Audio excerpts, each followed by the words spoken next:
namo, kurera namo.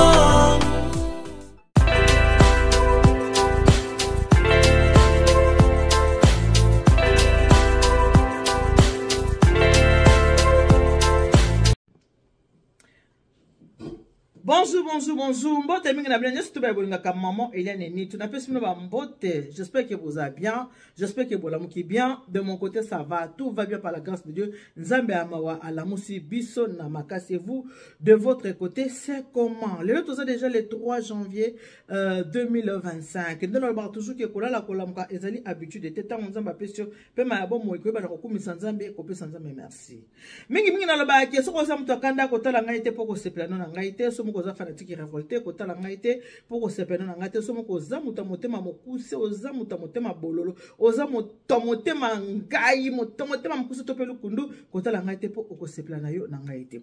Merci mingi na bino surtout o bozali abonné na kati ya Eliane Nitu TV ndeko se zamba na liboso na kosinga na o s'abonner après ça va ko s'abonner activer cloche de notification pour que ça va notifier à chaque fois que émission ya sika et ko kota awa na kati ya chaîne na biso et ko zala malamu po o rataka ba émission te ba émission na ngana lobaka toujours que ça pona ko bebisa te kasi ezala kande pona ko bongisa pourtant on a ko vana na kiti na conscience na nga na yaka te pona bebisa na yaka nde pona kobongisa awa biso so toyebi ke toza na kati ya to ngala zo ngoni tika buzz, c'est une façon de parler.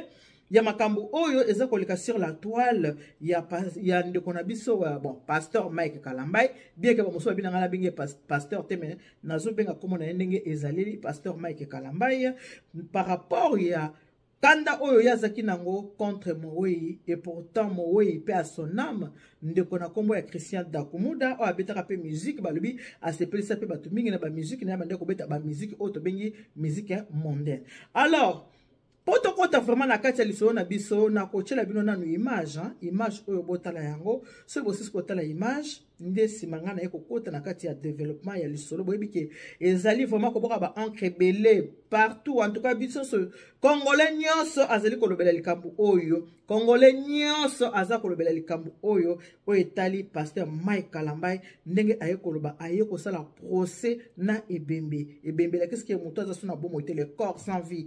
Quand le corps sans vie, il y a un peu de lingala qui est ebembe. Na le poto benyango un corps sans vie. Biso na lingala to benga kayango ebembe.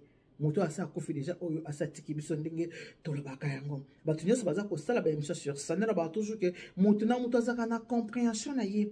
Moto na ndenga comprendre ka makambo na ye. Alors, après avoir kotia vidéo mon achète qu'on a pasteur Gili à qui je dis vraiment bonjour. Namboka Congo Sikazali ici c'est maman Eliane Nitu.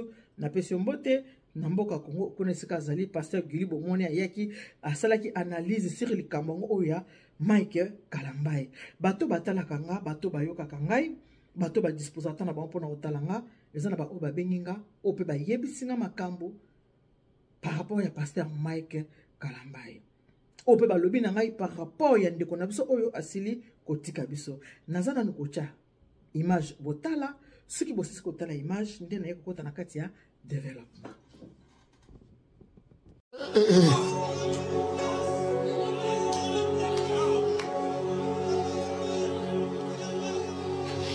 Après, je suis comme mal placé de parler pour quelqu'un qu'on n'a pas encore enterré. Paix à son âme. Mais il faut apprendre à dire la vérité. Je n'ai jamais rencontré Dakumuda de toute ma vie. Je n'ai jamais parlé avec lui au téléphone.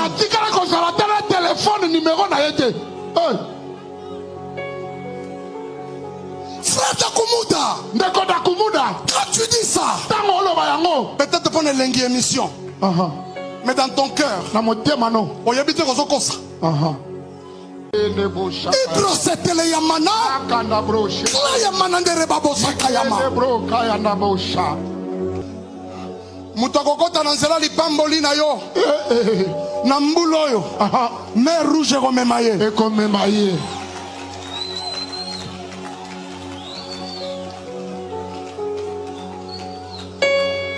Kalambai, n'avanda na kofi, pour initier un monde des ténèbres. Jésus, est-ce que c'est vrai ça? Ok, bisika ba kena biso Yesu. Azala témoin. C'était la nuit ou la journée. Jusqu'à me passer d'Akumuda au téléphone. Ça s'est fait quand et quel jour? Et Salamaki mon colonini. Na papa Kofi peut répondre biso papa. C'est Salamaki Olobi Kaka. Dommage. Celui qu'on appelait Newman est parti. Paix à son âme. Mais Kofi Olomide est vivant chez lui. Demandez-lui. Kofi Olomide a la bombe in a Montfleury. D'abord, écoutez. Moi, Dieu ne m'a pas formé dans l'opulence. Frère, Kolanda Kalamba Ozotoni Sabastad Leote Kalamba Nebima ya Lobo.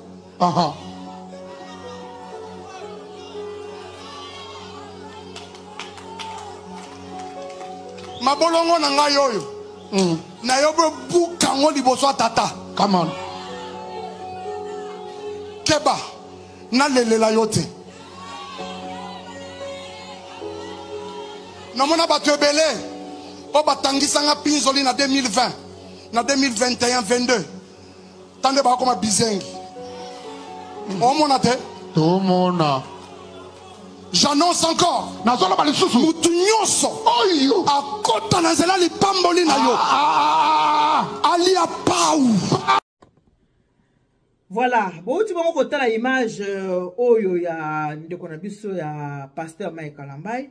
Na image oyo bo tu kota la boza komona que pasteur Mike Kalambay azaki na kanda makasi, vraiment azaki très fâché façon na ya kolobela azaki na arrogance moko boye, azaki na habité hein bo qualifier de bo qualifier mo kaka nga on a kokoloba ke pasteur Mike azalaki très fâché pour makamanda abande koloba ngo vraiment na kanda alobaki penza na kanda bo moninga oti koloba lobi da kumuda ngai na ona to solo la tam kolo moko te oui cause ya solo parce que da kumuda za soute moyeto to na ye ezate mais likambo ezali que bande ko babenyi ngai o bayebisi ngai fona loba vraiment makambo ndenge ezaleli bande ko babenyi ngai po bayebisa ngai que quelques 2-3 personnes babi que maman Eliane Nito c'est vrai toza koloba que surtout ngala loba ki que pasteur Mike Kalambay na sengo ta une grande sœur na sengi na yo o senga pardon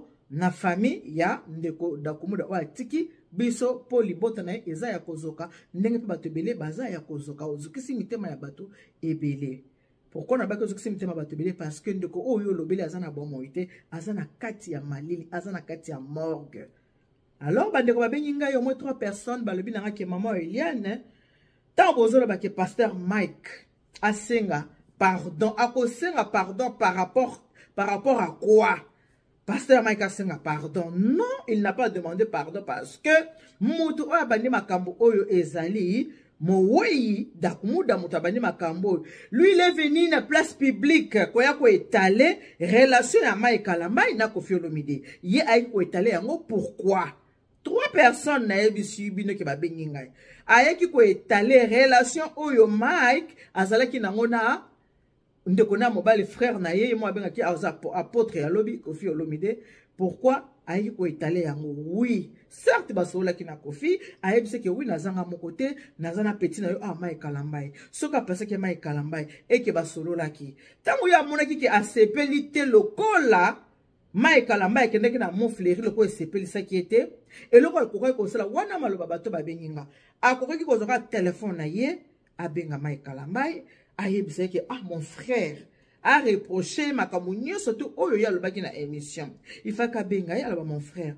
Ndenge nini biso toza bato koto yo ozokende kote kuna. Po ezala ke musique profane na musique chrétienne gospel. Il fallait qu'il a benga Mike Kalambay a reproché en privé ayo rappelé Mike Kalambay ayebise que eloko nini akende ki kolukana Montfleury. Ndeko na lobi po na ngai nazo mona te pour pasteur Mike Kalambay asenga pardon déjà azana mowei ataba lobi soki moto akufi akoma parfait mais mowei azaki na raison te ya koya koloba makambo na place publique. Il fallait qu'il abenga Mike Kalambay en cachette à solo la nae. Vu que ya utaka déjà banzela ya mabe, ayebi ke banzela ba tambola ka eza na ba banzela ya ba kisi, il faut le dire comme ça, eza banzela ba kisi, ya ke komona Mike Kalambai azana musicien monda, la moindre chose il fallait ki abenga Mike Kalambai à solo la nae, aloba na ke ngana uta banzela ya mabe. Pourquoi oza ko fréquenter ba musicien monda? Écoutez qui est combien pour asala eloko ya ndenge wana. Voilà. Ndenge bandeko ba lobi na ngai ngabi OK na yoki bino nga na yaka toujours ce qui bo lobi na yepe ko passer message yango awa na émission ndenge ndeko na biso bandeko na biso mo 3 personnes ba benga po ba loba bo ba non mutu akufu boko mise mo santo te ye mutu abandaki asali kinini aye ko lobela moninga na lieu public ke boye alors Mike Kalambai aye ko réagir sikoyo ngai de place na telemeli ko loba ke réaction ya Mike Kalambai eza mabete soki ndeko dakumuda azalaka na bomoi azana na mokili na biso oyo réaction ngaki ezala mabete mais le kola ndeko azana bomoi te nde pai wapi ndeko Mike Kalambai aza kozwa tort. Voilà ndena bandeki koloba que esika oyo toza komona ke ndeko na biso Mike Kalambai asali mabe parce que ye aye koloba likambo oyo mowe alobaki likambo za ko dater de 3-4 ans aye koloba ngo lelo et puis alobi yango na sima ya liwa ya ndeko na ye nde pa yo wapi azozo tort esika mabe ekoti yango wana. Pourquoi nalobi boye boyebi ke ndenge toza ba bantu hein toza ba bantu ndenge toza awa tozalaka même na ndako matanga tozalaka na attitude moko boye ya koseka te ya nini te ezalaka toujours ba attitude moko boye ya mawa. Tozalaka soki matanga ezali ata bato bozana ba différent na bino bokoza na matanga moko boye na matanga na moyi to bosona na eto de famille zo yokana te mais na matanga bokolinga bo honorer mémoire ya muto ya kufi bokolinga ba différence na bino ezala wana te ezala ke oti yo saki boto to oswana boba non soli kamo to respecter mémoire ya muto atiki biso. Pour moi, oui, il va respecter. Tu respecter mémoire. Il y a mutu oyo atiki biso. Ezakane on a poto zaba bantu. Bala kisa biso ndingi wana. Respecter les morts. Atanzoto eza susuna pe mate me ba respectaka yango quand même. Yango na yebisa na bandeko ba bengi ngai pona koloba na ngai que Mike Kalambai il n'a pas demandé pardon. Maman tu n'as bengi pour la boche na commentaire na ko episoka ke Mike Kalambai ko senga pardon te pourquoi fa senga pardon ye moko mo woyi mutaki na makamna place publique aye ko loba ye moko so kwa zaki sage akokaki ko na makamna place publique te il fallait ki abenga Mike Kalambai ba solola atalisa yeke o ngana zalaka na mokili na longwe na komi na lola yo ke susu kote ba milisi ya mokili ko sala nini pour ngana longo kote ba milisi ya mokili na landi bino ba o boza ba milisi ya lola ndenge nini yo ke susu kotala ba milisi ya mokili ngaki zala malamu ndenge bandeko o ba bengi na 3 personnes ba lobi même likambo babi pona bango Mike ko senga pardon te parce que ndeko muto yaki ko luka Mike ababi muto aluki problème ezali ndeko na biso mowe. Malgré tout, baké mutu so akofi akomaka na ye sans mutu so akofi akomi mo santu mutu so akofi boy mais yende ayaki kobanda Mike mais to Mike ezo ya karaki il fallait que tant ndeko na yeza ki na bon moy aya ko répliquer ke ndeko na nga makambo yo lobby eza lokota ata mokolo moko te ngai na kutana na ata mokolo moko te ngai na to solola na téléphone to solola tamu kolomo côté mais tant où y a eu kolobango mutasa kofi moi azo raison les ali sauter à cause de raison te pourquoi na lobi pourquoi koko za raison te parce que oya kofi azali na ba mwana ya bato oya kofi azali il était un mari oya kofi c'était un père alors mi tema ya bato wana nso tango eza kozoka yango place on a lobaki ke non Bible wana kaka ba mo batel ya kalobi ke le pardon c'est une puissance qui libère bato ba lobi na ke non ba ngana nenga na bango Mike asenga pardon te pour dakumoda mutabanda ki Mike mais ngana part na ngana lobi le ko la Bible ba biso ke l'humilité précède la gloire mi kiti sanzamba ko tombola yo yango ngana lobaki na part na ngake ndeko Mike Kalambai à s'excuser. Et côté l'autre mon côté. À s'excuser. Mais pardon, on peut ça la forcer. Ata le lote, ata l'obité, c'est là que mon côté moi avant de conscience interpellée parce que conscience interpelle à biso. Ce conscience n'est moi tel que ah, ce qui n'a Mike, n'a la bon été. Et que ne comment quoi télémi à le pour nanga. Est-ce que Shaddai et que ça l'est passé? Zion et que ça l'est passé. Et bon maman à biso. Ah comment tu m'as pas cité? Bon papa à biso. Ce qui m'a kamone côté lié mon premier conseil c'est la conscience na biso et côté lié à côté les manquer de kosenga pardon. À cause s'excuser. À cause s'excuser qu'en tout cas comme na lobby pour en réalité les kambo lobby eza mabe. Tala mutu nenga za na kata cher. Kande lobby si mutu na langue. Kanda maika siliki na langue. Echete kobolo kaka. Echete kaka. Non. Nzamba za mutu ya kimia. Nzamba za mutu agressivité te. Bota la bino moko modelo ndeko mai kalamba ya zoganga bon. Boso katani musesa mutu. Batu basela ka AVC ndenge nini. Batu basela ka ba tension ndenge nini. Mais ça va se faire à colère ya boye. Kanda ya boye match tellement makasi ya gangi ka boye. Boye bi ke awa bino batu botala nga na FC ki bino ke na sala bino émission mo utel ko leka awa na Noisiel awa papa biso moko boye pe à son âme azako vana na Noisiel ake musala mon collègue né à musala a bandi koloba zaki tellement agressif na ndeko na biso tango ndeko na biso kanga ndeko na biso congolais nako kwea nako kufa mbala moko akwea kufi ba collègue musu mutu ba témoigner ki ba bité ba bandaki ko échanger na collègue mais collègue tellement zaki en colère oh wana kamoka kama akwea kati motema akufi liwata ngoyaka elobaka te yango bible ezo ba biso ke buto kuta bino na kanda te poko kola lo lamuki te okubete libako ke tango nyonso foko za toujours na prière repentance na kati ya motema et puis batei bango mo batei fo bazala batu ya pete batei fo bazala batu bakanda te muto azote kozaka muto kanda te za malamu te ce n'est pas bien so na bina zo exemple moko ya muto aza na maturité na ke musika te na président de la république to wote ko mona awa pasteur na biso Roland Dalo meilleur vie na bino nyonso tout asaki kaka likambo na ye asalika ya misho atengi na ye komwa mutu te alobi ke nanu nalia mbongo mutu wana te nanu boye te mwasi na nga témoin ben misho bandi kosalama alobi na président mais tangu président pe atali makambo na mitala bite makambo eza na ngonga te lobi na tango président zui mwa chika bango wana na église wo pasteur zui pe première place ya honneur après si président sanini président avandi parce que conscience na ye ezalaki na kimia mwana nzambe azalaka nde boye mwana nzambe azalaka te toche te mwana nzambe azalaka mtu te oche na che non oche libaya na che libende te mwana nzambe azalaka nde mwana te soki toza koloba boye ezaka mpona koloba ke bapasteur il faut bazalaka baexemplaire bapasteur tango deso